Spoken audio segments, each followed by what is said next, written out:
Hello YouTube, it's Lion here with Hobbies of Man once again, and today we're going to be looking at Dark Knights of Steel issue 5. It's been a while since I did one of these comic book by the issue reviews, and I wanted to get back into it. I have this one and two others to record, and after that it'll just be continuing on with Dark Knights of Steel because Dark Ages has already ended, so we'll see how it goes. And yeah, the book that I'm reviewing today, like I said, is Dark Knights of Steel issue 5.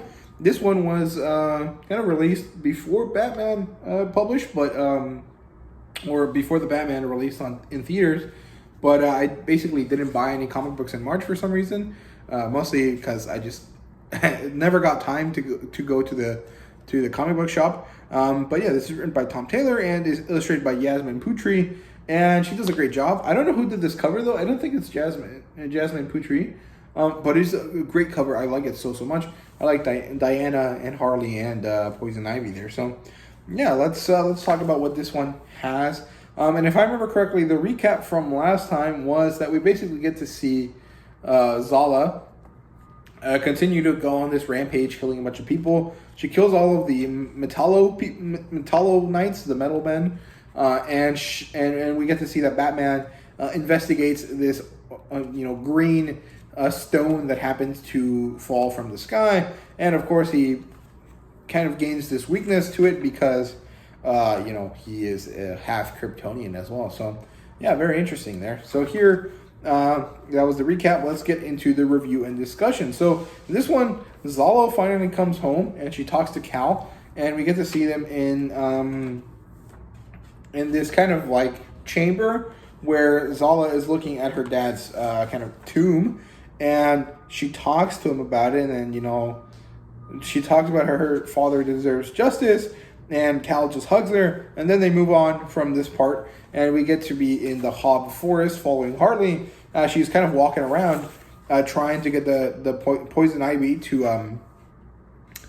to recognize her, and Harleen tells Ivy that, hey, the Queen wants your help, please help us.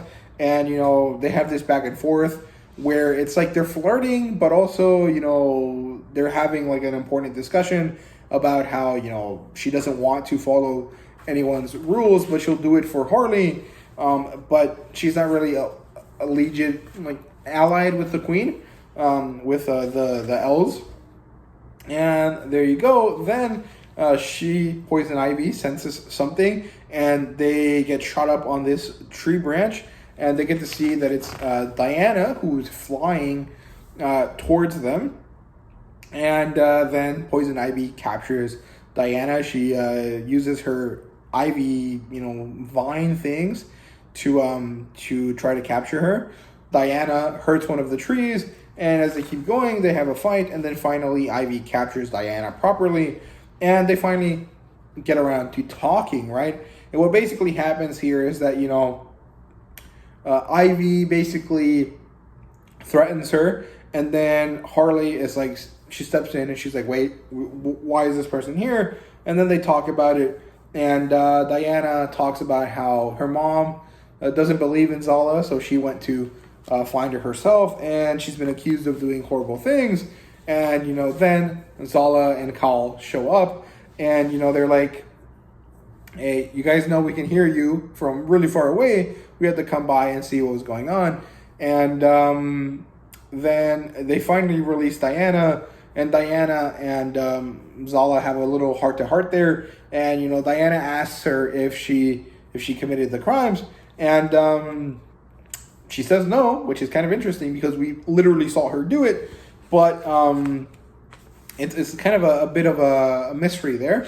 And then they talk about how they have to be together because that is more important than anything else. And then we get a scene shift, and we get to see Alfred and Bruce come back into town, and we get to see Dick Grayson show up for the first time. And he has this very cute little outfit with this very understated like Nightwing symbol, which I really like. I think it's really well done. And Alfred has managed to encase the kryptonite in metal, which, if I remember correctly, kryptonite is only stopped by lead. So my man's just carrying a bunch of lead around with him. That's kind of weird. And then Bruce goes to talk to Cal about it. and they have this conversation about it. And then, you know, Bruce finally tells Cal that, you know, they're siblings, and Cal is holding the kryptonite, and he opens it. And then what happens is that he turns evil for some reason, and then he, like, tries to murder, what's it called, Bruce. He sticks this kryptonite into his chest, and then he beats the shit out of him for a little bit. And then eventually he just kind of ends up in a crater. Bruce is just in this crater. And we get the scene shift. And then we get to see two farmers just going through the the countryside, and they get to see that Bruce is in this pile, and then they try to see if he's okay. They manage to remove the kryptonite shard from him because they're humans, so nothing happens. And Bruce goes crazy, and he has this weird like power to him. Now he kind of manages to what's it called?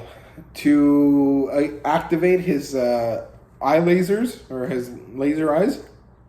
And they're talking about trying to get him back to the palace, and he wakes up and he's like, no, don't do that. And then of course Jonathan, Kent, and Martha decide to take him to their farm, and that's what happens, and that's where it ends.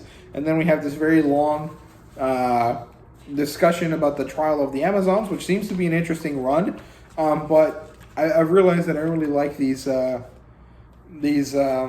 multi-book runs because they're just kind of annoying. So I'm probably going to wait till Trial of the Amazons becomes a trade paperback. But the actual issue was great. I really liked it. I really enjoyed it. I think this is a very interesting development because it means that Zala was infected by this kryptonite stuff, which is interesting. I have never heard of a kryptonite that changes the character from a good person to an evil person.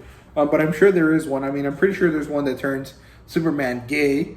So if there's one that turns him gay, there's surely one that turns him evil. So there you go. That's pretty interesting. I really liked it. I thought it was great. I can't wait to see what happens going forward. And I'm really happy with the read. So there you go. That's all there is to it. I hope you guys enjoyed the video. If you did, please like, subscribe, comment down below. Let me know what you thought. And thank you guys very much for watching. See you guys later.